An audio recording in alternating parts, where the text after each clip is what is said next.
ਨਾਮ ਵਾਹਿਗੁਰੂ ਸਤਿਨਾਮ ਵਾਹਿਗੁਰੂ ਸਤਿਨਾਮ ਵਾਹਿਗੁਰੂ ਸਤਿਨਾਮ ਵਾਹਿਗੁਰੂ ਸਤਿਨਾਮ ਵਾਹਿਗੁਰੂ ਸਤਿਨਾਮ ਵਾਹਿਗੁਰੂ। ਵਾਹਿਗੁਰੂ ਜੀ ਕਾ ਖਾਲਸਾ ਵਾਹਿਗੁਰੂ ਜੀ ਕੀ ਫਤਿਹ। ਗੁਰੂ ਪਿਆਰੀ ਗੁਰੂ ਸਵਾਰੀ ਸਾਧ ਸੰਗਤ ਜੀ, ਆਪ ਜੀ ਜੁੜ ਚੁੱਕੇ ਹੋ ਇਹ ਸ਼ਾਮ ਦੀ ਗੁਰਬਾਣੀ ਸੰਥਿਆ ਦੀ ਕਲਾਸ ਵਿੱਚ, ਜਿਸ ਵਿੱਚ ਆਪਾਂ ਧੰਨ ਸਤਿਗੁਰੂ ਗੁਰੂ ਗੋਬਿੰਦ ਸਿੰਘ ਜੀ ਮਹਾਰਾਜ ਜੀ ਦੀ ਪਾਵਨ ਬਾਣੀ ਜਾਪ ਸਾਹਿਬ ਦੀ ਸੰਥਿਆ ਤੇ ਵਿਚਾਰ ਕਰਦੇ ਹਾਂ।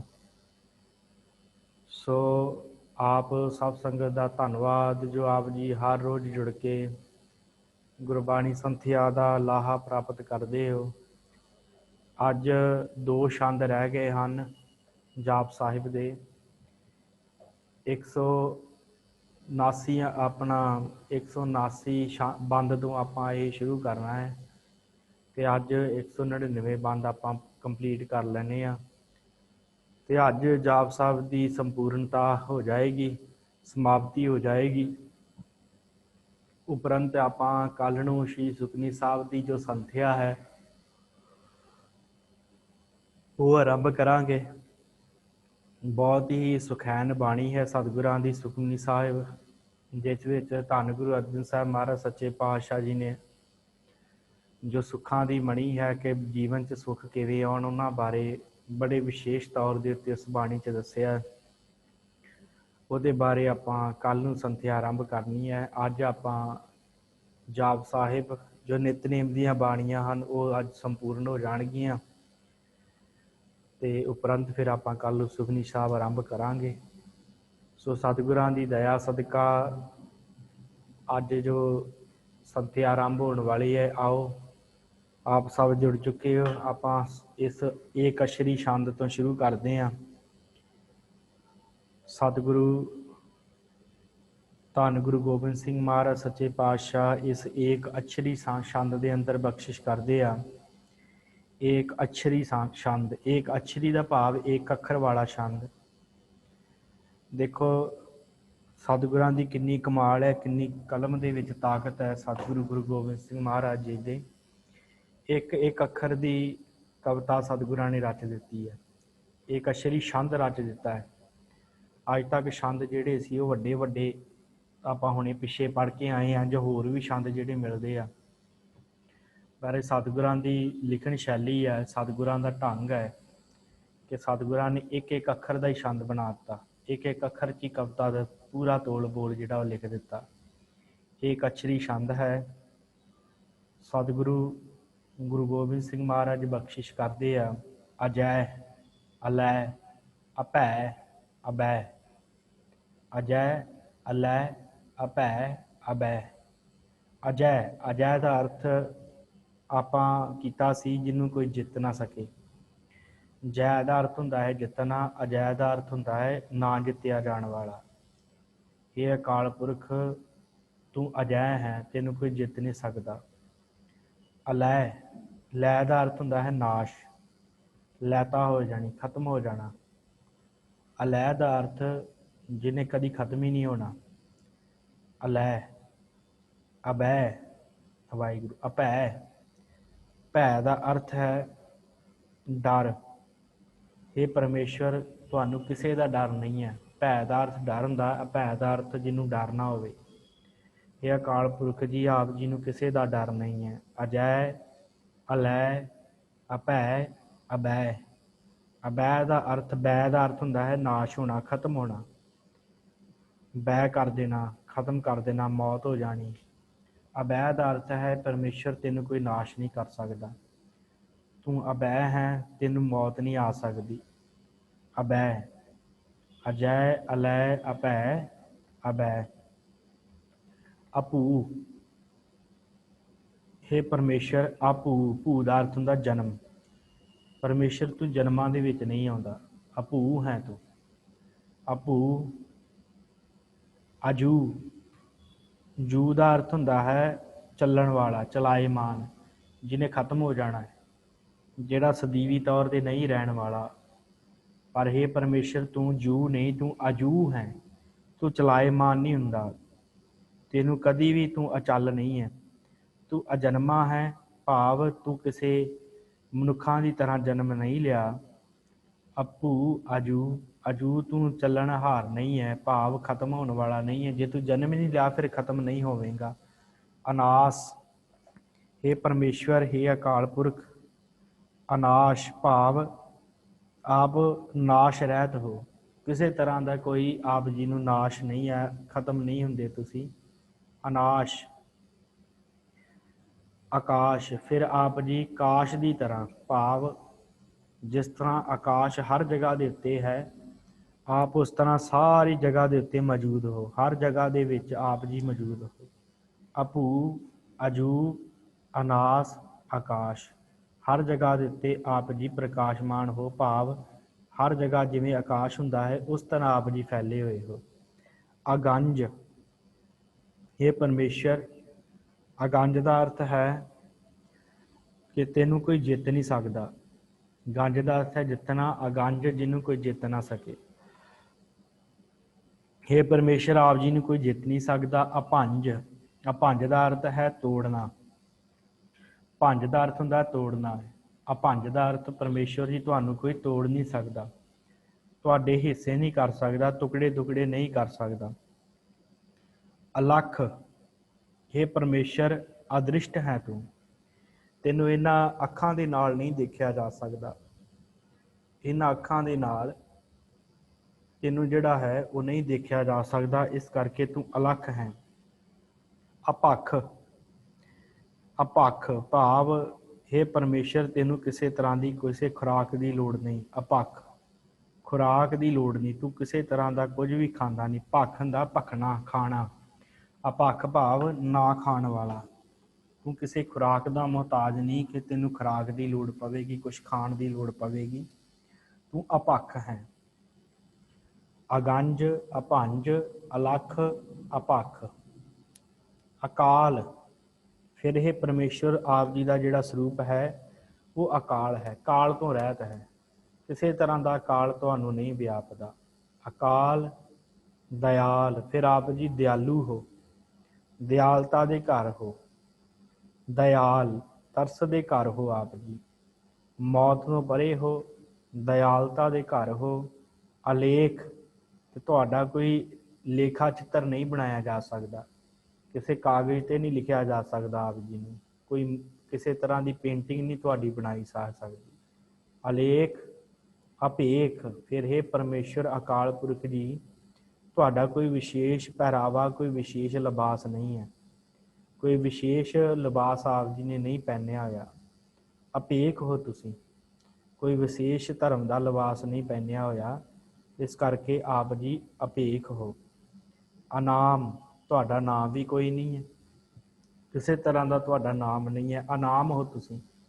ਇਹ ਤਾਂ ਅਸੀਂ ਜੀਵਾਂ ਨੇ ਤੁਹਾਡੇ ਨਾਮ ਬਣਾਏ ਆ ਤੁਹਾਨੂੰ ਜਪਣ ਵਾਸਤੇ, ਪਰ ਤੁਹਾਡਾ ਆਪਣੇ ਆਪ ਦੇ ਵਿੱਚ ਕੋਈ ਨਾਮ ਨਹੀਂ ਹੈ। ਅਕਾਮ, ਇਹ ਪਰਮੇਸ਼ਰ ਤੂੰ ਕਾਮਨਾ ਰਹਿਤ ਹੈ, ਕਿਸੇ ਤਰ੍ਹਾਂ ਦੀ ਕੋਈ ਕਾਮਨਾ ਨਹੀਂ ਹੈ, ਤੂੰ ਇਹ ਨਹੀਂ ਚਾਹੁੰਦਾ ਕਿ ਜੀਵ ਤੇਰਾ ਨਾਮ ਜਪਣ, ਜੀਵ ਆਪਣੇ ਕਲਿਆਣ ਵਾਸਤੇ ਤੇਰਾ ਨਾਮ ਜਪਦੇ, ਤੈਨੂੰ ਕੋਈ ਕਾਮਨਾ ਨਹੀਂ ਹੈ ਕਿ ਤੁਹਾਡਾ ਕੋਈ ਨਾਮ ਜਪਣ।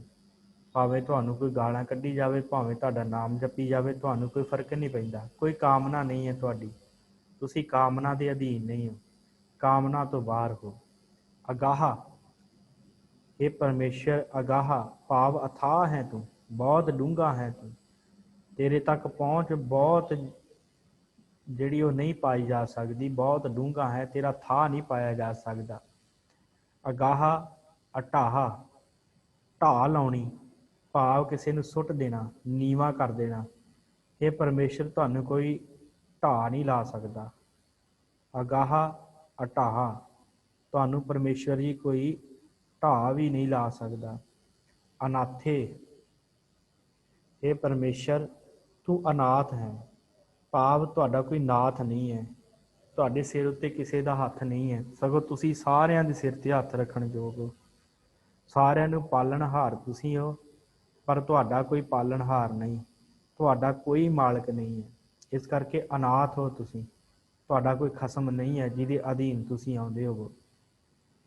प्रमाथे, प्रमाथे भाव प्रलय लियाउण वाला, नाश करन वाला, खत्म कर देण वाला सारा कुछ। हे परमेश्वर, तुसीं सब दा नाश कर सकदे हो 1 मिनट सकिंट दे विच। ऐसी परलो लिया सकदे हो कि सारा संसार ही खत्म हो सकदा। ऐसा आप जी दा सुभाਅ है। अनाथ हो, खसम नहीं है तुहाडा कोई, पर तुहाडे मन जदों आवे तुसीं धरती ते कहर मचा सकदे हो, परलय लिया सकदे हो, नाश कर सकदे हो। अजोनी, संसार ਦੇ ਸਾਰੇ ਜੀਵ ਜੋਨੀਆਂ ਚਾਹੁੰਦੇ ਆ, ਪਰ हे परमेश्वर, हे अकाल पुरख जी, ਤੁਸੀਂ ਅਜੂਨੀ ਹੋ। ਕਿਸੇ ਤਰ੍ਹਾਂ ਦੀ ਕੋਈ ਜੂਨੀ ਤੁਹਾਨੂੰ ਪੋ ਨਹੀਂ ਸਕਦੀ, ਕੋਈ ਵੀ ਜੂਨੀ ਜਿਹੜੀ ਆ ਉਹ ਤੁਹਾਨੂੰ ਵਿਆਪ ਨਹੀਂ ਸਕਦੀ। ਅਜੂਨੀ ਹੋ ਤੁਸੀਂ, ਕੋਈ ਵੀ ਜੂਨ ਜਿਹੜੀ ਆ ਤੁਹਾਡੇ ਤੇ ਅਸਰ ਨਹੀਂ ਕਰਦੀ, ਕਿਸੇ ਤਰ੍ਹਾਂ ਦੀ ਤੁਸੀਂ ਜੂਨੀ ਦੇ ਵਿੱਚ ਨਹੀਂ ਆਉਂਦੇ। ਸੋ ਮੁਖ ਜਲੋ ਜੋ ਕਹਿ ਹੈ ਠਾਕੁਰ ਜੋਨੀ, ਗੁਰੂ ਗ੍ਰੰਥ ਸਾਹਿਬ ਜੀ ਦੇ ਵਿੱਚ ਹੈ। ਅਜੋਨੀ ਹੋ ਪਰਮੇਸ਼ਵਰ ਜੀ ਤੁਸੀਂ। ਅਮੋਨੀ, ਅਮੋਨੀ ਭਾਵ ਇਹ ਪਰਮੇਸ਼ਵਰ ਜੀ ਤੁਸੀਂ ਮੋਨੀ ਹੁੰਦੇ ਆ ਜਿਹੜੇ ਸੁੰਨ ਰਹਿੰਦੇ ਆ, ਚੁੱਪ ਰਹਿੰਦੇ ਆ। ਇਹ ਪਰਮੇਸ਼ਵਰ ਅਮੋਨੀ ਹੋ ਤੁਸੀਂ, ਭਾਵ ਤੁਸੀਂ ਸੁੰਨ ਸਮਾਧੀ ਦੇ ਵਿੱਚ ਬੈਠੇ ਹੋ ਤੇ ਆਪ ਜੀ ਚੁੱਪ ਧਾਰ ਕੇ ਨਹੀਂ ਬੈਠੇ ਹੋਏ, ਸਗੋਂ ਸੁੰਨ ਸਮਾਧ ਦੇ ਵਿੱਚ ਬੈਠੇ ਹੋ। ਮੁਨੀ ਲੋਕ ਚੁੱਪ ਹੋ ਜਾਂਦੇ ਆ, ਪਰ ਤੁਹਾਡੀ ਜਿਹੜੀ ਸਮਾਧੀ ਹੈ ਸੁੰਨ ਸਮਾਧ ਹੈ, ਉਹਦੇ ਵਿੱਚ ਹੀ ਤੁਸੀਂ ਸਾਰੇ ਸੰਸਾਰ ਦੀ ਕਿਰਿਆ ਰਚਾਉਣ ਵਾਲੇ ਹੋ। ਅਮੋਨੀ। ਨਾ ਰਾਗੇ ਨਾ ਰੰਗੇ, ਰਾਗੇ ਦਾ ਅਰਥ ਹੁੰਦਾ ਹੈ ਦੁੱਖ। ਇਹ ਪਰਮੇਸ਼ਰ ਮੋਹ, ਵਾਹਿਗੁਰੂ। ਰਾਗ ਦਾ ਅਰਥ ਹੁੰਦਾ ਹੈ ਮੋਹ। ਇਹ ਪਰਮੇਸ਼ਰ ਤੁਹਾਨੂੰ ਕਿਸੇ ਤਰ੍ਹਾਂ ਦਾ ਮੋਹ ਨਹੀਂ ਹੈ। ਨਾ ਰਾਗੇ ਨਾ ਰੰਗੇ, ਇਹ ਪਰਮੇਸ਼ਰ ਆਪ ਜੀ ਨੂੰ ਕੋਈ ਮੋਹ ਨਹੀਂ ਹੈ, ਕਿਸੇ ਤਰ੍ਹਾਂ ਦਾ ਮੋਹ ਆਪ ਜੀ ਨੂੰ ਨਹੀਂ ਵਿਆਪਦਾ, ਤੇ ਨਾ ਹੀ ਤੁਹਾਡਾ ਕੋਈ ਰੰਗ ਹੈ, ਵਿਸ਼ੇਸ਼ ਰੰਗ ਹੈ ਕਿ ਤੁਸੀਂ ਗੋਰੇ ਹੋ, ਚਿੱਟੇ ਹੋ, ਸਾਵਲੇ ਹੋ। ਨਾ ਹੀ ਤੁਹਾਡਾ ਕੋਈ ਰੰਗ ਹੈ, ਨਾ ਰੂਪੇ, ਤੇ ਨਾ ਹੀ ਤੁਹਾਡਾ ਕੋਈ ਰੂਪ ਹੈ। ਭਾਵ ਕਿਸੇ ਤਰ੍ਹਾਂ ਦਾ ਤੁਹਾਡਾ ਰੂਪ ਨਹੀਂ ਹੈ ਕਿ ਪਰਮੇਸ਼ਰ ਇਸ ਤਰ੍ਹਾਂ ਦਾ ਹੋਵੇਗਾ, ਕੋਈ ਨਹੀਂ ਬਿਆਨ ਕਰ ਸਕਦਾ। ਨਾ ਰੇਖੇ, ਤੇ ਨਾ ਹੀ ਤੁਹਾਡਾ ਕੋਈ ਚਿੰਨ੍ਹ ਹੈ, ਕੋਈ ਰੇਖਾ ਚਿੱਤਰ ਹੈ ਕਿ ਪਰਮੇਸ਼ਰ ਦੇ ਸਰੀਰ ਤੇ ਆਹ ਦਾਗ ਹਨ ਜਾਂ ਪਰਮੇਸ਼ਰ ਇਹ ਚਿੰਨ੍ਹਾਂ ਵਾਲਾ ਹੈ। ਇਸ ਤਰ੍ਹਾਂ ਦੇ ਨਹੀਂ ਹੋ ਤੁਸੀਂ। ਨਾ ਰੇਖੇ। ਅਕਰਮੰ, ਫਿਰ ਕਰਮ ਰਹਿਤ ਹੋ ਆਪ ਜੀ, ਕਿਸੇ ਤਰ੍ਹਾਂ ਦਾ ਕੋਈ ਕਰਮ ਤੁਹਾਨੂੰ ਨਹੀਂ ਵਿਆਪਦਾ। ਅਕਰਮੰ, ਤੁਹਾਨੂੰ ਕੋਈ ਵੀ ਕਰਮ ਜਿਹੜਾ ਹੈ ਉਹ ਪੋਹ ਨਹੀਂ ਸਕਦਾ। ਅਭਰਮੰ, ਤੇ ਨਾ ਹੀ ਤੁਹਾਨੂੰ ਕੋਈ ਭਰਮ ਭੁਲੇਖਾ ਹੈ, ਨਾ ਹੀ ਤੁਹਾਨੂੰ ਕੋਈ ਭਰਮ ਆ ਸਕਦਾ ਹੈ। ਜੀਵਾਂ ਨੂੰ ਕੋਈ ਭਰਮਾ ਸਕਦਾ ਹੈ, ਜੀਵ ਕਰਮ ਵੀ ਕਰਦੇ ਹਨ, ਪਰ ਤੁਸੀਂ ਕਰਮਾਂ ਤੋਂ ਰਹਿਤ ਹੋ। ਅਭਰਮੰ, ਨਾ ਹੀ ਤੁਹਾਨੂੰ ਕੋਈ ਭਰਮਾ ਸਕਦਾ ਹੈ, ਨਾ ਹੀ ਪਰਮੇਸ਼ਰ ਨੂੰ ਕੋਈ ਚਤਰਾਈਆਂ ਵਿੱਚ ਲਿਆ ਕੇ ਭਰਮਾ ਸਕਦਾ ਹੈ। ਪਰਮੇਸ਼ਰ ਐਸਾ ਹੈ, ਉਹ ਸਾਰਾ ਕੁਝ ਜਾਣਦਾ ਹੈ, ਭਰਮ 'ਚ ਨਹੀਂ ਆਉਂਦਾ। ਅਗੰਜੇ, ਇਹ ਪਰਮੇਸ਼ਰ ਅਗੰਜ, ਇਹਨੂੰ ਕੋਈ ਜਿੱਤ ਨਹੀਂ ਸਕਦਾ। ਅਗੰਜੇ। ਅਲੇਖੇ, ਫਿਰ ਇਹ ਪਰਮੇਸ਼ਰ ਤੁਹਾਡਾ ਕੋਈ ਲੇਖਾ ਨਹੀਂ ਹੈ, ਤੁਹਾਨੂੰ ਕੋਈ ਲਿਖ ਨਹੀਂ ਸਕਦਾ, ਭਾਵ ਤੁਹਾਡਾ ਕੋਈ ਚਿੱਤਰ ਜਿਹੜਾ ਹੈ ਉਹ ਨਹੀਂ ਬਣਾ ਸਕਦਾ। ਐਸਾ ਆਪ ਜੀ ਦਾ ਸਰੂਪ ਹੈ। ਸੋ ਸਤਿਗੁਰਾਂ ਨੇ ਇੱਕ ਅਸ਼ਰੀ ਛੰਦ ਦੇ ਅੰਦਰ ਇਹ ਬਖਸ਼ਿਸ਼ ਕੀਤੀ ਹੈ। ਅੱਗੇ ਆਖਰੀ ਛੰਦ ਹੈ ਭੁਜੰਗ ਪ੍ਰਜਾਤ ਛੰਦ। ਭੁਜੰਗ ਪ੍ਰਸ਼ਾਦ ਛੰਦ ਦੇ ਅੰਦਰ ਸਤਿਗੁਰੂ ਧੰਨ ਗੁਰੂ ਗੋਬਿੰਦ ਸਿੰਘ ਮਹਾਰਾਜ ਸੱਚੇ ਪਾਤਸ਼ਾਹ ਬਖਸ਼ਿਸ਼ ਕਰਦੇ ਆ। ਨਮਸਤੁਲ ਪ੍ਰਣਾਮੇ ਸਮਸਤੁਲ ਪ੍ਰਣਾਸੇ। हे ਪਰਮੇਸ਼ਰ, ਨਮਸਕਾਰ ਹੈ ਆਪ ਜੀ ਨੂੰ ਕਿ ਆਪ ਜੀ ਸਾਰਿਆਂ ਜੀਵਾਂ ਨੂੰ ਨਾਸ਼ ਕਰਨ ਵਾਲੇ ਹੋ। ਨਮਸਤੁਲ ਪ੍ਰਣਾਮੇ, ਨਮਸਤੁਲ ਨਮਸਕਾਰ, ਪ੍ਰਣਾਮੇ ਪ੍ਰਣਾਮ, ਬੰਦਨਾ ਦੋਵੇਂ ਹੱਥ ਜੋੜ ਕੇ, ਸਮਸਤੁਲ ਪ੍ਰਣਾਸੇ, ਸਮਸਤੁਲ ਸਾਰਿਆਂ ਨੂੰ, ਪ੍ਰਣਾਸੇ ਖਤਮ ਕਰਨ ਵਾਲੇ। ਆਪ ਜੀ ਸਭ ਨੂੰ ਖਤਮ ਕਰਨ ਵਾਲੇ ਹੋ, ਇਸ ਕਰਕੇ ਦੋਵੇਂ ਹੱਥ ਜੋੜ ਕੇ ਬੰਦਨਾ ਹੈ, ਨਮਸਕਾਰ ਹੈ ਆਪ ਜੀ ਨੂੰ। ਅਗੰਜੁਲ ਅਨਾਮੇ ਸਮਸਤੁਲ ਨਿਵਾਸੇ। ਅਗੰਜੁਲ, ਇਹ ਪਰਮੇਸ਼ਰ ਆਪ ਜੀ ਨੂੰ ਨਮਸਕਾਰ ਹੈ ਕਿ ਆਪ ਅਜਿੱਤ ਹੋ, ਕੋਈ ਵੀ ਤੁਹਾਨੂੰ ਜਿੱਤ ਨਹੀਂ ਜਾ ਸਕਦਾ। ਅਗੰਜੁਲ ਅਨਾਮੇ, ਤੇ ਅਨਾਮ ਹੋ, ਕਿਸੇ ਤਰ੍ਹਾਂ ਦਾ ਕੋਈ ਨਾਮ ਨਹੀਂ ਹੈ ਤੁਹਾਡਾ। ਅਗੰਜੁਲ ਅਨਾਮੇ ਸਮਸਤੁਲ ਨਿਵਾਸੇ, ਤੇ ਸਾਰਿਆਂ ਦੇ ਵਿੱਚ ਤੁਹਾਡਾ ਹੀ ਨਿਵਾਸ ਹੈ। ਸਾਰਿਆਂ ਦੇ ਅੰਦਰ ਤੂੰ ਹੀ ਵਸ ਰਹੇ ਹੋ, ਤੁਸੀਂ ਹੀ ਵਸ ਰਹੇ ਹੋ, ਸਾਰਿਆਂ ਦੇ ਅੰਦਰ ਤੁਹਾਡਾ ਹੀ ਨਿਵਾਸ ਹੈ। ਇਸ ਕਰਕੇ ਇਹ ਪਰਮੇਸ਼ਰ ਹੈ ਅਕਾਲ ਪੁਰਖ ਜੀ, ਆਪ ਜੀ ਨੂੰ ਸਾਡਾ ਨਮਸਕਾਰ ਹੈ। ਅਗੰਜਲ ਅਨਾਮੇ ਸਮਸਤੁਲ ਨਿਵਾਸੇ, ਨਿਰਕਾਮੰ ਵਿਭੂਤੇ, ਸਮਸਤੁਲ ਸਰੂਪੇ। ਨਿਰਕਾਮੰ, ਇਹ ਪਰਮੇਸ਼ਰ ਤੁਹਾਨੂੰ ਕਿਸੇ ਤਰ੍ਹਾਂ ਦਾ ਕੋਈ ਕਾਮਨਾ ਨਹੀਂ ਹੈ, ਕਿਸੇ ਤਰ੍ਹਾਂ ਦੀ ਕੋਈ ਕਾਮਨਾ ਨਹੀਂ ਹੈ ਤੁਹਾਨੂੰ। ਨਿਰਕਾਮ, ਆਪ ਜੀ ਨਿਰਕਾਮ ਹੋ। ਵਿਭੂਤੇ ਦਾ ਅਰਥ ਆਪ ਜੀ ਜਿਹੜਾ ਪ੍ਰਤਾਪ ਹੈ ਨਾ, ਜਿਹੜਾ ਤੇਜ ਪ੍ਰਤਾਪ ਹੈ, ਉਹ ਨਿਰਕਾਮ ਹੈ। ਭਾਵ ਉਹਦੀ ਕਿਸੇ ਤਰ੍ਹਾਂ ਦਾ ਕੋਈ ਕਾਮ ਨਹੀਂ ਉਹਨੂੰ ਵਿਆਪਦਾ, ਕੋਈ ਕਾਰਜ ਨਹੀਂ ਵਿਆਪਦਾ। ਨਿਰਕਾਮੰ ਵਿਭੂਤੇ, ਵਿਭੂਤੇ ਦਾ ਅਰਥ ਹੁੰਦਾ ਹੈ ਤੇਜ ਪ੍ਰਕਾਸ਼। ਸਮਸਤਲ ਸਰੂਪੇ, ਤੇ ਸਾਰਿਆਂ ਦੇ ਜਿਹੜੇ ਸਰੂਪ ਹਨ ਉਹ ਸਾਰੇ ਤੁਹਾਡੇ ਹੀ ਸਰੂਪ ਹਨ। ਜਿੰਨੇ ਵੀ ਜੀਵ ਜੰਤੂ ਹਨ ਉਹ ਸਾਰੇ ਸਰੂਪ ਤੁਹਾਡੇ ਹੀ ਹਨ। ਜਿੰਨੀਆਂ ਜਾਤੀਆਂ ਹਨ, ਜਿੰਨੀਆਂ ਪ੍ਰਜਾਤੀਆਂ ਹਨ, ਪਸ਼ੂ ਪਕਸ਼ੀ ਮਨੁੱਖ ਆਦਿਕ, ਸਾਰੇ ਤੁਹਾਡਾ ਹੀ ਸਰੂਪ ਹਨ। ਨਿਰਕਾਮੰ ਵਿਭੂਤੇ, ਪਰ ਤੁਸੀਂ ਰਹਿੰਦੇ ਨਿਰਕਾਮ ਹੋ। ਤੁਹਾਡਾ ਪ੍ਰਤਾਪ ਜਿਹੜਾ ਉਹ ਨਿਰਕਾਮ ਹੈ, ਪਰ ਹੋ ਤੁਸੀਂ ਸਮਸਤਲ ਸਰੂਪੇ, ਪਰ ਵਸਦੇ ਤੁਸੀਂ ਸਾਰਿਆਂ ਦੇ ਅੰਦਰ ਹੋ। ਸਮਸਤਲ ਸਰੂਪੇ ਕੁਕਰਮੰ ਪ੍ਰਣਾਸੀ, ਇਹ ਪਰਮੇਸ਼ਵਰ ਤੁਸੀਂ ਕੁਕਰਮਾਂ ਦਾ ਨਾਸ਼ ਕਰਨ ਵਾਲੇ ਹੋ। ਪਰਮੇਸ਼ਵਰ ਜੀ ਕੁਕਰਮੰ ਪ੍ਰਣਾਸੀ, ਆਪ ਜੀ ਕੁਕਰਮਾਂ ਨੂੰ ਖਤਮ ਕਰਨ ਵਾਲੇ ਹੋ। ਕਿਸੇ ਤਰ੍ਹਾਂ ਦੇ ਕੋਈ ਪਾਪੀ ਆ ਜਾਵੇ, ਜਿਨੇ ਬੜੇ ਜ਼ਿਆਦਾ ਵਿਕਾਰ ਕਮਾਏ ਹੋਣ, ਆਪ ਜੀ ਉਹਦੇ ਸਾਰੇ ਵਿਕਾਰਾਂ ਨੂੰ ਖਤਮ ਕਰਕੇ ਸਾਰਿਆਂ ਪਾਪਾਂ ਨੂੰ ਖਤਮ ਕਰਨ ਵਾਲੇ ਹੋ। ਕੁਕਰਮੰ ਪ੍ਰਣਾਸੀ ਸੁਧਰਮੰ ਵਿਭੂਤੇ, ਇਹ ਪਰਮੇਸ਼ਰ ਫਿਰ ਆਪ ਸਭ ਨੂੰ ਧਰਮ ਜਿਹੜਾ ਹੈ, ਸੁਧਰਮ ਫਰਜ਼, ਸਾਰਿਆਂ ਨੂੰ ਫਰਜ਼ ਨਿਭਾਉਣ ਦੀ ਜਿਹੜੀ ਹੈ ਉਹ ਸਿੱਖਿਆ ਦਿੰਦੇ ਹੋ। ਭਾਵ ਸਾਰੇ ਜੀਵ ਆਪ ਜੀ ਦੇ ਅਨੁਸਾਰ ਹੀ ਕਰਮ ਕਰ ਰਹੇ ਹਨ, ਆਪ ਜੀ ਦੇ ਚਲਾਏ ਹੋਏ ਹੀ ਫਰਜ਼ ਨਿਭਾ ਰਹੇ ਹਨ, ਸੰਸਾਰੀ ਕਾਰ ਵਿਹਾਰ ਕਰ ਰਹੇ ਹਨ।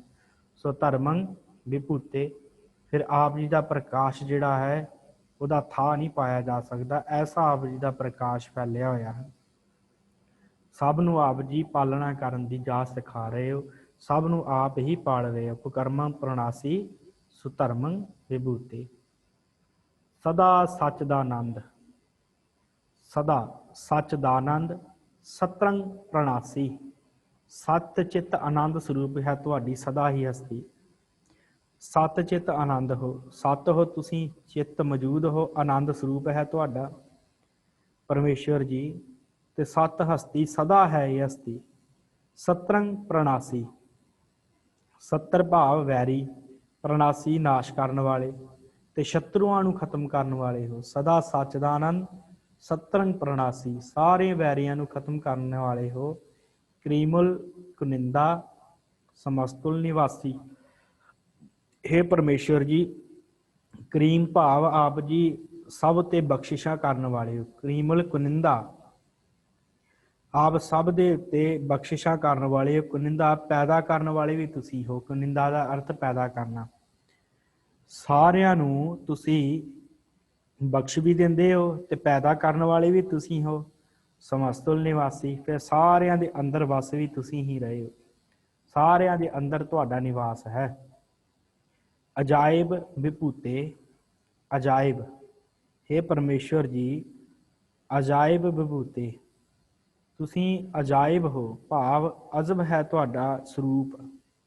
ਵਿਭੂਤੇ ਪ੍ਰਕਾਸ਼, ਤੁਹਾਡਾ ਜਿਹੜਾ ਪ੍ਰਕਾਸ਼ ਹੈ ਅਜਬ ਹੈ। ਤੁਹਾਡਾ ਪ੍ਰਕਾਸ਼ ਜਿਹੜਾ ਹੈ ਆਪਣੇ ਆਪ ਤੋਂ ਪੈਦਾ ਹੋਇਆ ਹੈ। ਤੁਸੀਂ ਸਾਰਿਆਂ ਜੀਵਾਂ ਦੇ ਵਿੱਚ ਆਪਣਾ ਹੀ ਤੁਸੀਂ ਪ੍ਰਕਾਸ਼ ਪੈਦਾ ਕੀਤਾ ਹੈ, ਤੇ ਇਹ ਜਿਹੜਾ ਪ੍ਰਕਾਸ਼ ਹੈ ਅਸਚਰਜ ਹੈ, ਇਹਨੂੰ ਕਿਹਾ ਨਹੀਂ ਜਾ ਸਕਦਾ। ਅਜਾਇਬ ਤੇ ਗਜ਼ਾਇਬ ਗਨੀਮੇ, ਗਜ਼ਾਇਬ, ਗਜ਼ਾਇਬ, ਗਜ਼ਾਇਬ ਭਾਵ ਗਜਬ ਵਾਲਾ, ਕਹਿਰ ਕਰਨ ਵਾਲਾ। हे ਪਰਮੇਸ਼ਵਰ ਜੀ, ਗਜ਼ਾਇਬ ਗਨੀਮੇ, ਆਪ ਜੀ ਕਹਿਰ ਢਾਉਣ ਵਾਲੇ ਹੋ, ਭਾਵ ਵੈਰੀਆਂ ਉੱਤੇ। ਗਨੀਮ ਦਾ ਅਰਥ ਹੁੰਦਾ ਵੈਰੀ, ਵੈਰੀਆਂ ਦੇ ਉੱਤੇ ਕਹਿਰ ਢਾਉਣ ਵਾਲੇ ਹੋ, ਗਜ਼ਬ ਕਰਨ ਵਾਲੇ ਹੋ, ਉਹਨਾਂ ਨੂੰ ਨਾਸ਼ ਕਰਨ ਵਾਲੇ ਹੋ। ਆਪ ਜੀ ਦਾ ਪ੍ਰਕਾਸ਼ ਜਿਹੜਾ ਹੈ ਉਹ ਕਿਹਾ ਨਹੀਂ ਜਾ ਸਕਦਾ, ਅਜਬ ਹੈ। ਗਜ਼ਾਇਬ ਗਨੀਮੇ, ਵੈਰੀਆਂ ਨੂੰ ਖਤਮ ਕਰਨ ਵਾਲੇ ਹੋ ਤੁਸੀਂ। ਗਜ਼ਾਇਬ ਗਨੀਮੇ, ਹਰਿਯੰ ਕਰਿਯੰ ਕਰੀਮੁਲ ਰਹੀਮੇ, ਆਪ ਜੀ ਹਰਨ ਵਾਲੇ ਹੋ, ਪ੍ਰਾਣਾਂ ਨੂੰ ਹਰ ਲੈਣ ਵਾਲੇ। ਨਾਸ਼ ਕਰਨ ਵਾਲੇ ਹੋ, ਸਾਰਿਆਂ ਦੇ ਪ੍ਰਾਣਾਂ ਨੂੰ ਨਾਸ਼ ਕਰਦੇ ਹੋ, ਖਤਮ ਕਰਦੇ ਹੋ। ਹਰੀਅੰ ਕਰੀਅੰ, ਫਿਰ ਸਾਰਿਆਂ ਨੂੰ ਕਰਦੇ ਹੋ, ਬਣਾਉਂਦੇ ਹੋ, ਪੈਦਾ ਕਰਦੇ ਹੋ, ਤੇ ਸਾਰਿਆਂ ਨੂੰ ਕਰਕੇ ਸਾਜਦੇ ਹੋ, ਤੇ ਫਿਰ ਸਾਰਿਆਂ ਨੂੰ ਖਤਮ ਕਰਨ ਵਾਲੇ ਵੀ ਤੁਸੀਂ ਹੋ। ਕਰੀਮਲ ਰਹੀਮੇ, ਫਿਰ ਕਰੀਮਲ ਬਖਸ਼ਿਸ਼ਾਂ ਵੀ ਤੁਸੀਂ ਕਰਦੇ ਹੋ ਸਾਰਿਆਂ ਦੇ ਉੱਤੇ। ਜਿਹੜੇ ਆਪ ਜੀ ਦੇ ਅੱਗੇ ਝੁਕਦੇ ਆ ਉਹਨਾਂ ਦੇ ਉੱਤੇ ਬਖਸ਼ਿਸ਼ਾਂ ਕਰਦੇ ਹੋ, ਵਿਸ਼ੇਸ਼ ਤੌਰ ਦੇ ਉੱਤੇ ਆਪਣੇ ਸੰਤਾਂ ਭਗਤਾਂ ਦੇ ਉੱਤੇ। ਕਰੀਮਲ ਰਹੀਮੇ, ਰਹਿਮ ਦਿਲ ਹੋ ਤੁਸੀਂ। ਕਿਸੇ ਨੇ ਕਿੰਨੇ ਵੀ ਪਾਪ ਕੀਤੇ ਹੋਣ, ਆਪ ਜੀ ਉਹਨੂੰ ਬਖਸ਼ ਦਿੰਦੇ ਹੋ। ਜਦੋਂ ਆਪ ਜੀ ਰਹਿਮ ਦਿਲ ਹੁੰਦੇ ਹੋ, ਜਦੋਂ ਆਪ ਜੀ ਦੇ ਅੱਗੇ ਕੋਈ ਝੁਕਦਾ ਹੈ, ਐਸਾ ਰਹਿਮ ਕਰਦੇ ਹੋ ਪਰਮੇਸ਼ਵਰ ਜੀ, ਤੁਸੀਂ ਉਹਨੂੰ ਬਖਸ਼ ਦਿੰਦੇ ਹੋ। ਕਿਸੇ ਦੇ ਔਗਣ ਨਹੀਂ ਚਿਤਾਰਦੇ। ਕਰੀਮਲ ਰਹੀਮੇ, ਰਹਿਮ ਦਿਲ ਹੋ ਤੁਸੀਂ। ਚੱਤਰ ਚੱਕਰਵਰਤੀ, ਵਰਤ ਰਹੇ ਹੋ ਪਰਮਾਤਮਾ ਦੀ ਤੁਸੀਂ ਚਾਰੇ ਚੱਕਰਾਂ ਦੇ ਵਿੱਚ, ਚਾਰੇ ਪਾਸੇ, ਚਾਰਾਂ ਕੁੰਟਾਂ ਦੇ ਵਿੱਚ, ਚਾਰਾਂ ਦਿਸ਼ਾਵਾਂ ਦੇ ਵਿੱਚ ਆਪ ਜੀ ਹੀ ਮੌਜੂਦ ਹੋ। ਚੱਤਰ ਚੱਕਰਵਰਤੀ, ਚੱਤਰ ਚੱਕਰ ਭੁਗਤੇ, ਫਿਰ ਸਾਰਿਆਂ ਨੂੰ ਭੁਗਤ ਵੀ ਤੁਸੀਂ ਰਹੇ ਹੋ, ਭਾਵ ਸਾਰਿਆਂ ਦੇ ਅੰਦਰ ਤੁਸੀਂ ਵਸ ਰਹੇ ਹੋ। ਸਾਰੇ ਜਿੰਨੇ ਵੀ ਮਨੁੱਖ ਭੋਗ ਰਹੇ ਆ, ਕੰਮ ਕਰ ਰਹੇ ਆ, ਜਿੰਨਾ ਵੀ ਵਰਤਾਰਾ ਬਣਾ ਰਹੇ ਆ, ਉਹ ਸਾਰਾ ਕੁਝ ਤੁਹਾਡਾ ਹੀ ਹੈ। ਕਿਉਂਕਿ ਤੁਸੀਂ ਜੀਵਾਂ ਤੋਂ ਬਾਹਰ ਨਹੀਂ, ਤੁਸੀਂ ਉਹਨਾਂ ਦੇ ਵਿੱਚ ਵਸੇ ਹੋਏ ਹੋ। ਕਿਉਂਕਿ ਉਹਨਾਂ ਦੇ ਵਿੱਚ ਤੁਸੀਂ ਵਸੇ ਹੋਏ, ਸਾਰੀ ਸ੍ਰਿਸ਼ਟੀ ਬਣਾ ਕੇ ਉਸ ਸ੍ਰਿਸ਼ਟੀ ਦੇ ਮਾਲਕ ਤੁਸੀਂ ਹੋ। ਇਸ ਕਰਕੇ ਸਾਰੀਆਂ ਦਿਸ਼ਾਵਾਂ ਦੇ ਵਿੱਚ ਤੁਸੀਂ ਵਰਤ ਰਹੇ ਹੋ, ਤੇ ਸਾਰੀਆਂ ਦਿਸ਼ਾਵਾਂ ਦੇ ਵਿੱਚ ਭੁਗਤਾ ਵੀ ਤੁਸੀਂ ਹੋ। ਤੁਸੀਂ ਹੀ ਭੁਗਤ ਰਹੇ ਹੋ। ਜੀਵ ਕਹਿੰਦਾ ਮੈਂ ਭੁਗਤ ਰਿਹਾ, ਨਹੀਂ, ਪਰਮੇਸ਼ਰ ਭੁਗਤ ਰਿਹਾ ਹੈ ਉਹਨੂੰ ਨਾਸ਼ ਕਰਨ ਵੱਲ ਲੈ ਕੇ ਜਾ ਰਿਹਾ ਪਰਮੇਸ਼ਰ। ਇਹ ਉਹਦਾ ਸੁਭਾਅ ਹੈ। ਸੁਯਮ ਭਵ ਸੁਭੰ ਸਰਬਦਾ ਸਰਬ ਜੁਗਤੇ। ਸੁਯਮ ਭਵ, ਸੁਯਮ ਭਵ ਸੁਤੇ ਸਿੱਧ ਪ੍ਰਕਾਸ਼, ਆਪਣੇ ਆਪ ਤੋਂ ਪ੍ਰਗਟ ਹੈ ਪਰਮੇਸ਼ਰ। ਸੁਭੰ, ਬੜਾ ਸੋਹਣਾ ਹੈ ਉਹ, ਆਪਣੇ ਆਪ ਤੋਂ ਪੈਦਾ ਹੋਇਆ ਹੈ, ਬੜਾ ਸੋਹਣਾ ਹੈ। ਸਰਬਦਾ ਸਰਬ ਜੁਗਤੇ, ਸਰਬਦਾ ਸਰਬ ਜੁਗਤੇ ਭਾਵ ਸਦਾ ਹੀ ਉਹ ਸਾਰਿਆਂ ਜੀਵਾਂ ਦੇ ਵਿੱਚ ਰਚਿਆ ਮਿਚਿਆ ਹੋਇਆ ਹੈ। ਕੋਈ ਵੀ ਜੀਵ, ਕੋਈ ਵੀ ਵਸਤੂ ਐਸੀ ਨਹੀਂ ਹੈ ਜਿਹਦੇ ਵਿੱਚ ਉਹ ਪਰਮੇਸ਼ਰ ਅਕਾਲ ਪੁਰਖ ਨਹੀਂ ਹੈ। ਕਿਉਂਕਿ ਉਹਦੀ ਜੀਵ ਸਤਾ ਹੈ, ਤੇ ਉਹ ਵਸਤੂ ਜਿਹੜੀ ਹੈ ਉਹਦੇ ਵਿੱਚ ਪ੍ਰਾਣ ਹਨ, ਉਹ ਚੱਲ ਫਿਰ ਰਹੀ ਹੈ, ਉਹ ਕਾਰ ਵਿਹਾਰ ਕਰ ਰਹੀ ਹੈ। ਕਿਉਂ? ਕਿਉਂਕਿ ਪਰਮੇਸ਼ਰ ਉਹਦੇ ਵਿੱਚ ਸੁਭਾਏਮਾਨ ਰਲਿਆ ਹੋਇਆ ਹੈ। ਸਦਾ ਸਰਬਦਾ ਵਾਹਿਗੁਰੂ। ਸੁਯਮ ਭਵ ਸੁਭੰ ਸਰਬਦਾ ਸਰਬ ਜੁਗਤੇ, ਸਾਰਿਆਂ ਦੇ ਵਿੱਚ ਜੁਗਤੇ ਭਾਵ ਜੁਗਤ, ਰਲਿਆ ਹੋਇਆ, ਮਿਕਸ ਹੋਇਆ ਹੋਇਆ।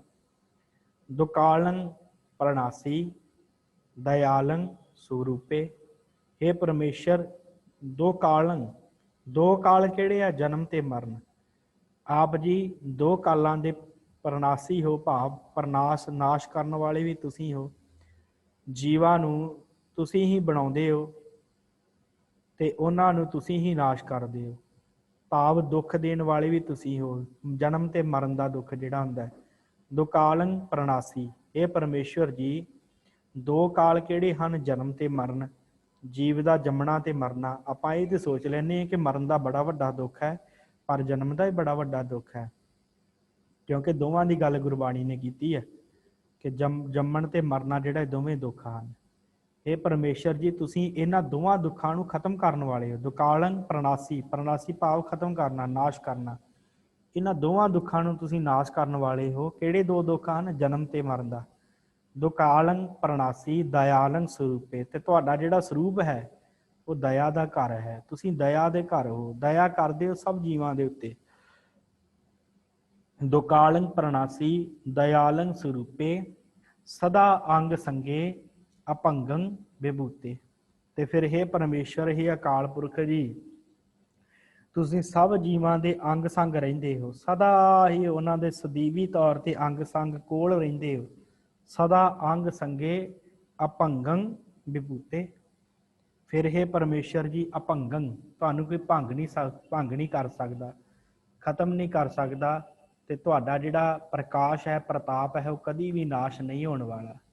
ਭਾਵ ਆਪ ਜੀ ਸਭ ਜੀਵਾਂ ਦੇ ਵਿੱਚ ਸੁਭਾਏਮਾਨ ਹੋ, ਜੀਵਾਂ ਦਾ ਜਨਮ ਮਰਨ ਦਾ ਦੁੱਖ ਕੱਟਣ ਵਾਲੇ ਹੋ, ਦਇਆ ਦੇ ਘਰ ਹੋ, ਦਇਆ ਦੇ ਸਰੂਪ ਹੋ, ਸਦਾ ਅੰਗ ਸੰਗ ਹੋ ਸਭ ਦੇ, ਤੇ ਅਭੰਗੰ ਵਿਭੂਤੇ।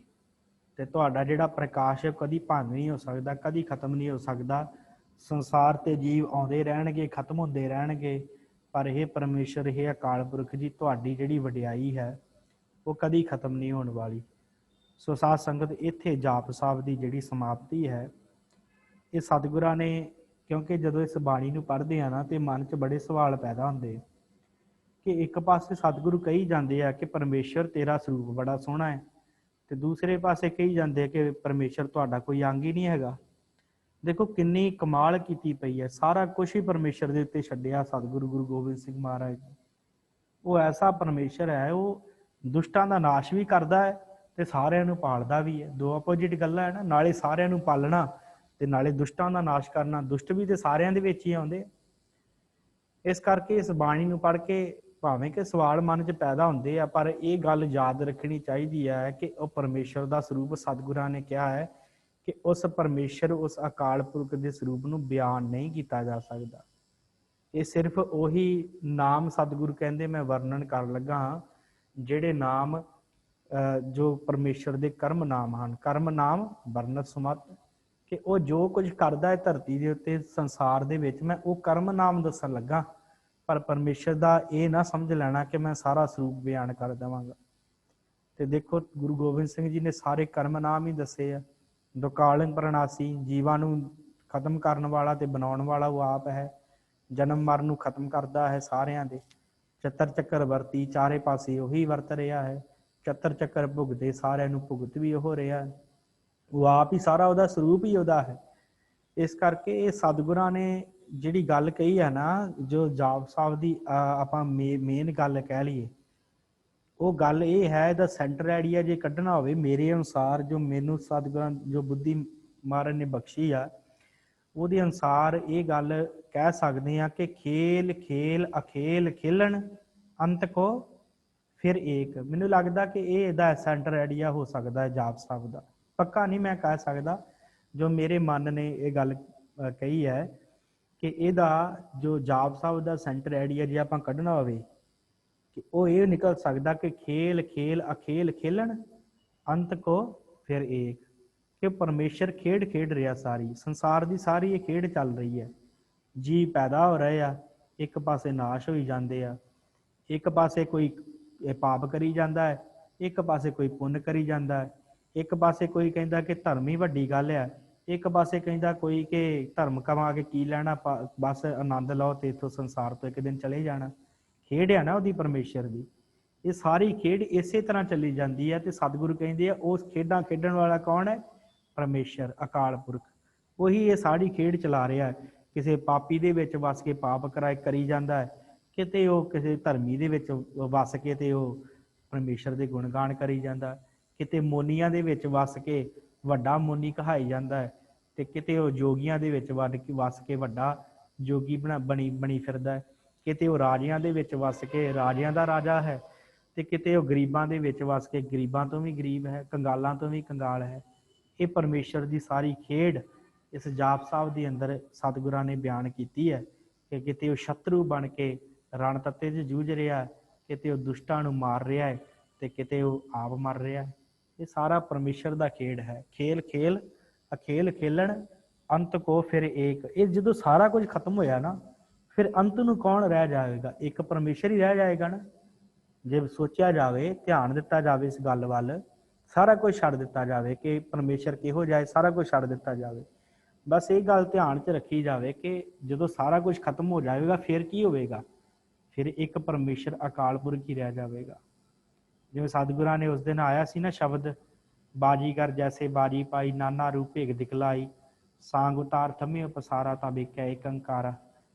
ਤੇ ਉਹਦੇ ਵਿੱਚ ਹੀ ਗੱਲ ਆਈ ਸੀ ਕਿ ਸਤਿਗੁਰਾਂ ਨੇ ਕਿਹਾ ਕਿ ਜਿਵੇਂ ਧਰਤੀ ਦੇ ਉੱਤੇ ਕਿੰਨੇ ਸਾਰੇ ਮਟਕੇ ਪਾਣੀ ਦੇ ਭਰ ਕੇ ਰੱਖ ਦਿੱਤੇ ਜਾਣ, ਸਾਰੇ ਮਟਕੇ ਭਰ ਕੇ ਪਾਣੀ ਦੇ ਰੱਖ ਦਿੱਤੇ ਜਾਣ, ਤੇ ਉਹਨਾਂ ਦੇ ਵਿੱਚ ਆਕਾਸ਼ ਨੂੰ ਦੇਖਿਆ ਜਾਵੇ। ਜਿਹੜਾ ਆਕਾਸ਼ ਹੈ, ਉਹ ਸਾਰਾ ਆਕਾਸ਼ ਜਦੋਂ ਦੇਖਿਆ ਜਾਵੇ ਤੇ ਉਹ ਇੰਜ ਭਾਸੇਗਾ ਜਿਵੇਂ ਉੱਪਰਲਾ ਆਕਾਸ਼ ਵੱਖ-ਵੱਖ ਭਾਂਡਿਆਂ ਦੇ ਵਿੱਚ ਵੱਖਰਾ ਵੱਖਰਾ ਹੈ।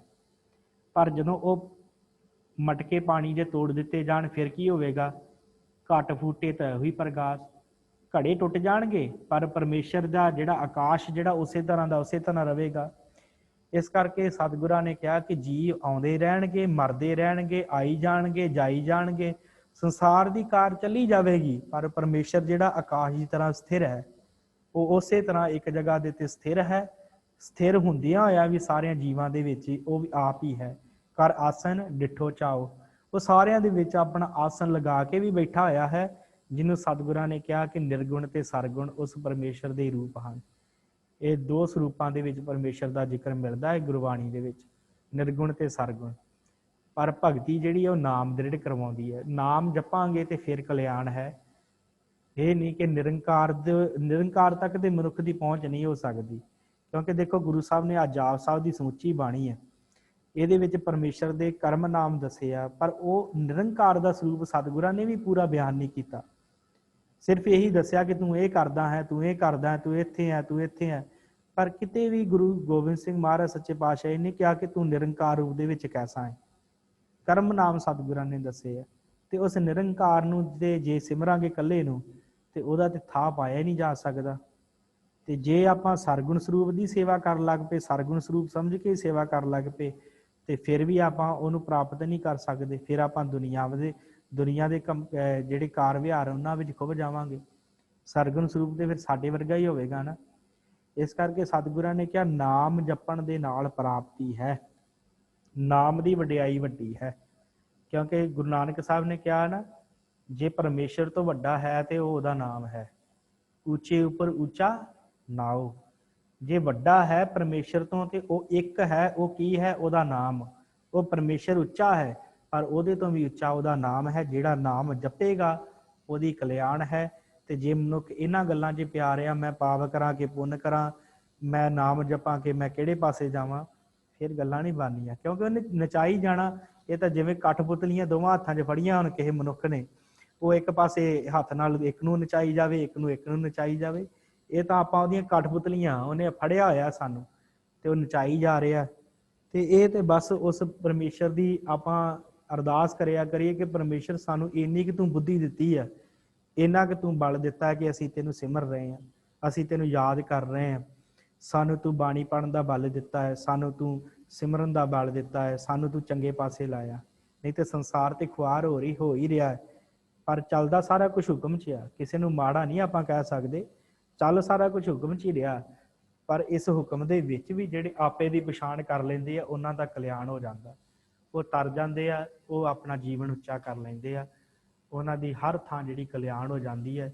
ਸੋ ਇਹ ਸਤਿਗੁਰਾਂ ਨੇ ਇਸ ਜਾਪ ਸਾਹਿਬ ਦੀ ਬਾਣੀ ਦੇ ਅੰਦਰ ਦੱਸਿਆ ਕਿ ਇਹ ਪਰਮੇਸ਼ਰ ਦੇ ਕਰਮ ਨਾਮ ਹਨ। ਉਹ ਕਿਵੇਂ ਦਾ ਹੈ, ਕੀ ਕਰਦਾ ਹੈ, ਕਿਵੇਂ ਕਿਵੇਂ ਸਾਜਦਾ ਹੈ ਤੇ ਕੀ ਬਣਾਉਂਦਾ ਹੈ, ਤੇ ਉਹ ਸਾਰਾ ਕੁਝ ਸਾਰ ਕੇ ਤੇ ਫਿਰ ਵੀ ਇੱਕ ਹੈ।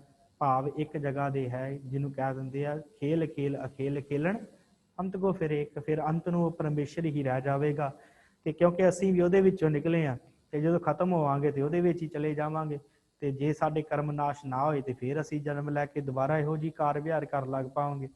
ਇਸੇ ਤਰ੍ਹਾਂ ਇਹਨਾਂ ਗੱਲਾਂ ਦਾ ਝਗੜਾ ਸਤਿਗੁਰਾਂ ਨੇ ਮੁਕਾਇਆ। ਕਿਉਂਕਿ ਗੁਰੂ ਨਾਨਕ ਸਾਹਿਬ ਤੋਂ ਪਹਿਲਾਂ ਗੱਲਾਂ ਹੀ ਇਹੋ ਚੱਲਦੀਆਂ ਸਨ, ਪਰਮੇਸ਼ਰ ਕਿਹੋ ਜਿਹਾ ਹੈ, ਪਰਮੇਸ਼ਰ ਕਿਵੇਂ ਬਣਿਆ, ਪਰਮੇਸ਼ਰ ਨੇ ਕਿਵੇਂ ਧਰਤੀ ਬਣਾਈ। ਇਹ ਗੱਲਾਂ ਇਹੋ ਚੱਲਦੀਆਂ ਪਈਆਂ ਸੀ। ਪਰਮੇਸ਼ਰ ਦੀ ਜਿਹੜੀ ਮੇਨ ਗੱਲ ਸੀ ਨਾ, ਉਹ ਤੋਂ ਲੋਕ ਦੂਰ ਹੋ ਗਏ ਸੀ। ਇਹ ਵੇਦਾਂ ਦੇ ਵਿੱਚ, ਸ਼ਾਸਤਰਾਂ ਦੇ ਵਿੱਚ ਇਹੋ ਵਿਚਾਰ ਚਰਚਾ ਚੱਲਦੀ ਸੀ ਕਿ ਪਰਮੇਸ਼ਰ ਕਿਵੇਂ ਦਾ ਹੈ, ਪਰਮੇਸ਼ਰ ਨੂੰ ਕਿਹਨੇ ਬਣਾਇਆ, ਪਰਮੇਸ਼ਰ ਤੇ ਸਾਰੀ ਸੰਸਾਰ ਨੂੰ ਕਿਵੇਂ ਬਣਾਇਆ।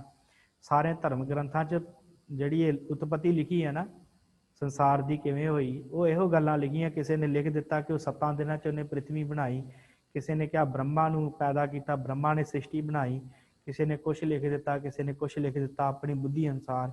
ਪਰ ਜਦੋਂ ਗੁਰੂ ਨਾਨਕ ਸਾਹਿਬ ਦਾ ਸਮਾਂ ਆਇਆ, ਸਤਿਗੁਰਾਂ ਨੇ ਕਿਹਾ ਕਿਹੜੇ ਪਾਸੇ ਭੱਜੇ ਫਿਰਦੇ ਹੋ। ਸਤਿਗੁਰ ਕਹਿੰਦੇ ਐਵੇਂ ਨਹੀਂ ਸ੍ਰਿਸ਼ਟੀ ਦੀ ਰਚਨਾ ਹੋਈ, ਸ੍ਰਿਸ਼ਟੀ ਦੇ ਪਾਸੇ ਤੁਸੀਂ ਪੈਣ ਦੀ ਗੱਲ ਹੀ ਕੋਈ ਨਹੀਂ। ਤੁਸੀਂ ਇੱਧਰ ਨਾ ਜਾਓ, ਤੁਸੀਂ ਇਸ ਪਾਸੇ ਆਓ ਕਿ ਅਸੀਂ ਮੁਕਤ ਹੋਣਾ ਹੈ, ਨਾਮ ਜਪਣਾ, ਸਿਮਰਨ ਕਰਨਾ। ਇਹਨਾਂ ਗੱਲਾਂ 'ਚ ਕੁਛ ਨਹੀਂ ਰੱਖਿਆ ਕਿ ਪਰਮੇਸ਼ਰ ਨੇ ਧਰਤੀ ਕਿਵੇਂ ਬਣਾਈ, ਕਿਉਂ ਬਣਾਈ, ਕਾਹਦੇ ਵਾਸਤੇ ਬਣਾਈ। ਸਤਿਗੁਰ ਕਹਿੰਦੇ ਇਹਨਾਂ ਗੱਲਾਂ 'ਚੋਂ ਬਾਹਰ ਆਓ, ਤੇ ਤੁਸੀਂ ਸਿਰਫ ਤੇ ਨਾਮ ਜਪਣ ਵਾਸਤੇ ਸੰਸਾਰ ਤੇ ਆਏ ਹੋ। ਬੰਦਗੀ ਕਰੋਗੇ, ਨਾਮ ਜਪੋਗੇ, ਤੁਹਾਡਾ ਵੀ ਕਲਿਆਣ ਹੈ ਤੇ ਤੁਹਾਡੇ ਪਰਿਵਾਰ ਦਾ ਵੀ ਭਲਾ ਹੈ। ਸੋ ਇਸ ਤਰ੍ਹਾਂ ਸਤਿਗੁਰਾਂ ਨੇ ਸਾਨੂੰ ਇਹ ਬੜੇ ਹੀ ਸੁੰਦਰ ਤਰੀਕੇ ਦੇ ਨਾਲ ਜਾਪ ਸਾਹਿਬ ਦੀ ਬਾਣੀ 'ਚ ਸਮਝਾਇਆ ਹੈ। ਕੱਲ੍ਹ ਨੂੰ ਆਪਾਂ ਜੋ ਸਤਿਗੁਰਾਂ ਦੀ ਪਾਵਨ ਬਾਣੀ ਹੈ, ਸੁਖਮਨੀ ਸਾਹਿਬ ਗੁਰੂ ਅਰਜਨ ਸਾਹਿਬ ਮਹਾਰਾਜ ਸੱਚੇ ਪਾਤਸ਼ਾਹ ਜੀ ਦੀ ਬੜੀ ਪਿਆਰੀ ਬਾਣੀ ਹੈ, ਤੇ ਕਾਫੀ ਸਿੱਖਾਂ ਜਿਹੜੀ ਮੂੰਹ ਜ਼ਬਾਨੀ ਵੀ ਕੰਠ ਹੈ। ਆਪ ਜੀ ਨੂੰ ਵੀ ਹੋਵੇਗੀ, ਕਿਉਂਕਿ ਸੰਗਤ ਜਿਆਦੀ ਇਸ ਬਾਣੀ ਨਾਲ ਬਹੁਤ ਜੁੜੀ ਹੁੰਦੀ ਹੈ। ਸੌਖਿਆਨ ਬਾਣੀ ਹੈ, ਪੜ੍ਹਨ ਦੇ ਵਿੱਚ ਵੀ ਤੇ ਅਰਥਾਂ ਦੇ ਵਿੱਚ ਵੀ ਬੜੀ ਸੁਖੈਨ ਹੈ, ਬੜੇ ਸੌਖੇ ਢੰਗ ਨਾਲ ਸਮਝੀ ਜਾ ਸਕਦੀ ਹੈ। ਤੇ ਸੁਖਮਨੀ ਸਾਹਿਬ ਦੀ ਬਾਣੀ ਪੜ੍ਹਨ ਦੇ ਨਾਲ ਉਹ ਸੁੱਖ ਪ੍ਰਾਪਤ ਹੁੰਦੇ ਆ ਜਿਹੜੇ ਅਸੀਂ ਸੁੱਖ ਚਾਹੁੰਦੇ ਆ ਕਿ ਸਾਨੂੰ ਪ੍ਰਾਪਤ ਹੋਣ। ਜਿਹੜੇ ਸੁੱਖਾਂ ਦੀ ਬਾਬਤ ਅਸੀਂ ਵਾਰ-ਵਾਰ ਭੱਜੇ ਫਿਰਦੇ ਆ ਨਾ ਸੰਸਾਰ ਦੇ ਵਿੱਚ, ਕਿਤੇ ਉਹ ਕਰ ਲਓ ਇੰਨਾ ਸੁੱਖ ਮਿਲ ਜਾਏਗਾ, ਉਹ ਕਰ ਲਓ ਇਹਦੇ ਨਾਲ ਸੁੱਖ ਮਿਲ ਜਾਏਗਾ, ਪਰ ਜੋ ਗੱਲ ਸਤਿਗੁਰਾਂ ਨੇ ਸੁਖਮਨੀ ਸਾਹਿਬ ਦੀ ਬਾਣੀ 'ਚ ਕਹੀ ਹੈ, ਸੁੱਖ ਕਿਵੇਂ ਮਿਲਣਗੇ, ਉਹ ਆਪਾਂ ਕੱਲ੍ਹ ਨੂੰ ਸ਼ੁਰੂ ਕਰਾਂਗੇ ਕਿ ਭਾਈ ਸੁੱਖਾਂ ਦੀ ਪ੍ਰਾਪਤੀ ਕਿਵੇਂ ਹੈ, ਕਿਵੇਂ ਅਸੀਂ ਸੁੱਖਾਂ ਨੂੰ ਪ੍ਰਾਪਤ ਕਰ ਸਕਦੇ ਹਾਂ। ਸੋ ਇੰਨੀਆਂ ਆਪ ਜੀ ਨੇ ਬੇਨਤੀਆਂ ਪ੍ਰਵਾਨ ਕਰਨੀਆਂ। ਹੁਣ ਆਪ ਜੀ ਨੇ ਜੇ ਕੁਝ ਪੁੱਛਣਾ ਹੈ, ਕਿਸੇ ਤਰ੍ਹਾਂ ਦਾ ਆਪ ਜੀ ਦਾ ਕੋਈ ਸਵਾਲ ਹੋਵੇ ਤੇ ਆਪ ਜੀ ਮਿਹਰਬਾਨੀ ਕਰਕੇ ਪੁੱਛ ਸਕਦੇ ਹੋ, ਫਿਰ ਆਪਾਂ ਸਮਾਪਤੀ ਕਰੀਏ। ਹਾਂਜੀ ਵਾਹਿਗੁਰੂ।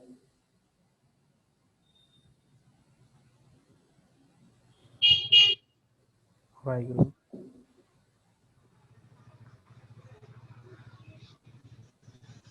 ਹਾਂਜੀ ਹਰਦੇਵ ਕੌਰ ਜੀ, ਤੁਹਾਡੀ ਆਵਾਜ਼ ਨਹੀਂ ਆ ਰਹੀ। ਵਾਹਿਗੁਰੂ, ਨਹੀਂ ਆਵਾਜ਼ ਨਹੀਂ ਆ ਰਹੀ। ਅੱਛਾ, ਬੱਚਿਆਂ ਨੇ ਔਨ ਕਰ ਦਿੱਤਾ ਮਾਈਕ, ਚਲੋ ਕੋਈ ਨਹੀਂ। ਹੋਰ ਕਿਸੇ ਸੰਗਤ ਨੇ ਸਵਾਲ ਪੁੱਛਣਾ ਹੋਵੇ ਤੇ ਫਿਰ ਆਪਾਂ ਸਮਾਪਤੀ ਕਰੀਏ।